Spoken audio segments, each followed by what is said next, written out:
Scuderia Ferrari gave it their all in the seventh round of the 2024 Formula One Championship in front of the tifosi, but unfortunately, it wasn't enough to secure a victory at the Imola circuit. Max Verstappen's Red Bull once again led the pack, with Lando Norris finishing right on the tail of the RB20 number 1. Charles Leclerc finished third, securing a podium spot for the Maranello team and giving fans something to celebrate, while Oscar Piastri came in fourth, ahead of Carlos Sainz, who lost his position to the Australian McLaren driver during the pit stop period. Ferrari's strategy of waiting for a safety car that never appeared didn't pay off. Without this incorrect context, Carlos Sainz's chances of finishing ahead of Oscar Piastri would have been higher. Ferrari's strategy of waiting for a safety car that never appeared didn't pay off. Without this incorrect context, Carlos Sainz would have had a better chance of defeating the second McLaren car. Let's move on to further data analysis to understand how and why the different drivers achieved their results. First, we'll examine the average speeds of the cars at the apex of various types of corners. Starting with the first stint, on medium compounds, the top drivers showed very similar performances in the most technical sections of the Imola track. There weren't significant differences in performance, but the data still shows that the Milton Keynes team did an excellent job on the front end of the RB20 car. The front end that wasn't working at all on Friday in the first two free practice sessions. We are referring to meticulous fine-tuning that resolved issues and allowed the Austrian car to perform at its best. In the medium speed sections, however, we see Oscar Piastri's MCL 38 dominating. The Australian benefited from very good tire management, even though he was affected by the dirty air from running behind the SF-24 of Carlos Sainz. The young McLaren driver stayed close to the Spaniard thanks to his better minimum speeds in such corners. In contrast, Lando Norris and Charles Leclerc had to deal with slightly overheating rear tires.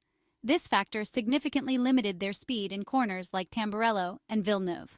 At the Piratella corner, the Ferrari duo paid the price for their lower rear downforce configuration and a suspension setup with less roll, preventing them from achieving speeds similar to those of Red Bull and McLaren, especially with a high fuel load. In the second stint, the teams opted for hard tires to complete the race. This strategy allowed Lando Norris to make a significant difference. By analyzing the telemetry data, we can see how the tire management of the McLaren car number 4 was better compared to the first run, allowing the Briton to gain an average of 2 km per hour on Max Verstappen at the Villeneuve corner. It's important to note that the three-time reigning Formula One world champion was struggling due to excessive sliding on the white-banded Pirelli tires. Ferrari, in general, struggled in the cornering phase. From the team radio, Brian Bozzi, Charles Leclerc's new engineer, repeatedly asked the Monegasque driver to focus on corner entry to avoid excessive tire wear. To finish the race without an additional pit stop, both Carlos Sainz and Charles Leclerc had to take the Variante Alta and the two Rivazza corners at a lower speed. This approach helped limit tire degradation. Red Bull seemed more comfortable in the last two corners of the circuit, skillfully using downforce at medium speed. Let's continue the analysis by evaluating the efficiency of the drag reduction system on various cars. Generally, a lower drag wing limits the effect of the mobile device, which is why Ferrari shows a smaller delta with the wing open compared to the Austrian cars. Red Bull benefited in terms of reducing drag, dominating in efficiency and top speed at the end of the straight. In terms of pure drag with the wing closed, the two updated SF-24 cars seem to have made progress, trailing only 2 km per hour behind Max Verstappen, who had a more loaded rear setup. McLaren optimized the minimum speed at the entrance of the DRS zone and confirmed its superiority on the straights. As highlighted in the analyses yesterday and before the race, the papaya-colored cars are faster than their rivals on the straight. The delta with the wing closed shows how the Woking team has made significant strides in efficiency since the Miami Grand Prix. Additionally, Lando Norris and Oscar Piastri also experienced the downside of a lower drag wing, which prevented them from achieving a delta with the DRS open equal to Red Bull.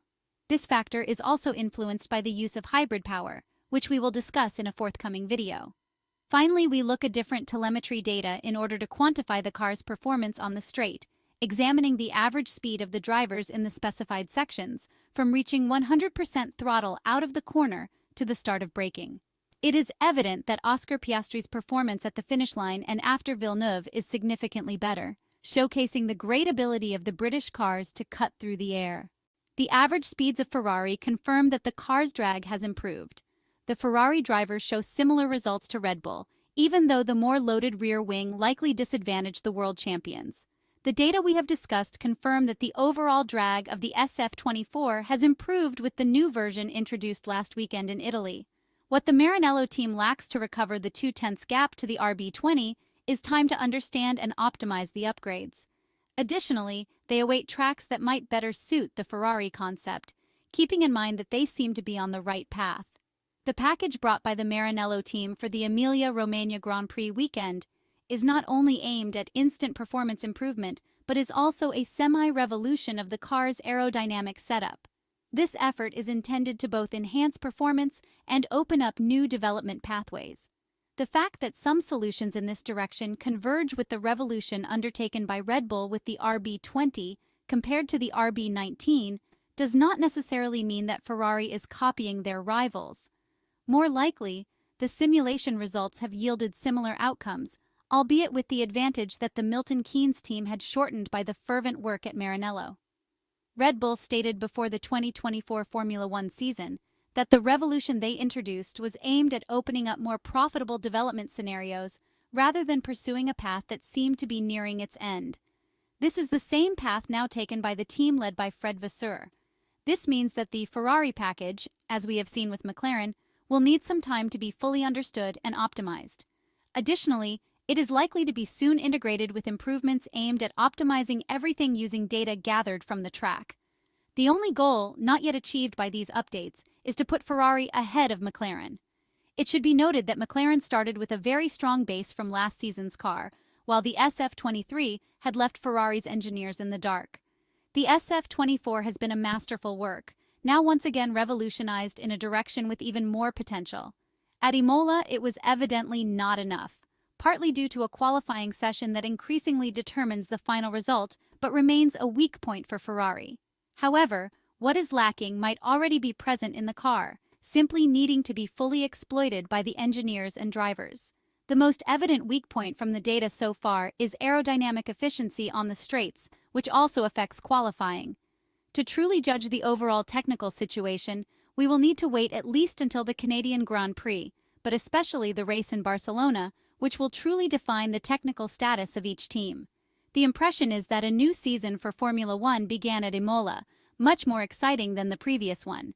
However, before getting too hopeful, it's important to specify that even in this new championship, Verstappen remains the favorite, and there will probably still be races where he dominates. Nonetheless, the results can no longer be predicted weeks in advance. Each race will reveal the performance levels of the teams, and many races will be decided by the team's execution and details, which is the best one can ask from Formula One. In simple terms, the great news is that there will be a lot of fun.